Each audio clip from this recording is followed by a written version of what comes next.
2024. Mathieu Noël. Debout les copains, c'est bientôt terminé, mais c'est un mal pour un bien, car vous le savez, le meilleur est à venir.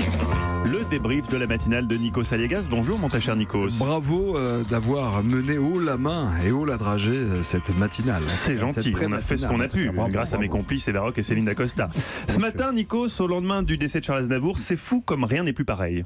C'est fou comme une nouvelle comme celle-ci bouleverse notre rapport à l'actu. Par exemple, Dieu sait que c'était une info importante, majeure, mais on a du mal à se dire que vendredi, Nikos pourrait ouvrir un journal par cette question. On peut clairement acheter du sperme sur Internet.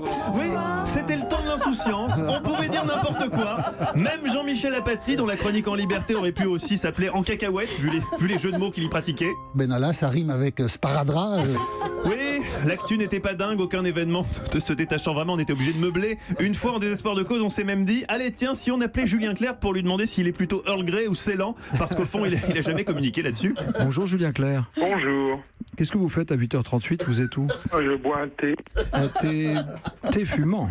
Je vous ai perdu. Je vous ai perdu précisément dans cette tasse de thé. Elle était tellement belle que... L'art de meubler une fois que le téléphone a coupé. Certains matins, Nikos se montrait en revanche plus vigilant dans le choix de ses sujets. Il y en a un qui visiblement le mettait mal à l'aise, celui de l'entrée en vigueur prochaine de la transparence salariale qui permettrait à un collègue, par exemple moi, de savoir combien gagne exactement un autre collègue, par exemple Nikos. Sur le papier, ça semble aller dans le bon sens, mais pour Nikos, attention. Le gouvernement va imposer la transparence salariale dans les entreprises. Vous allez pouvoir comparer votre salaire avec vos collègues de bureau. Gare à la fausse bonne idée. Attention.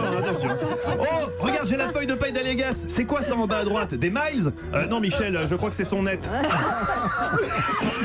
Michel, relativise mon vieux. Dis-toi qu'avec la réforme du prélèvement à la source, il va trinquer. 60 000 en moins chaque mois, ça va lui faire drôle. Bref, oui, tous ces sujets d'actu nous paraissent loin maintenant que le grand Charles n'est plus.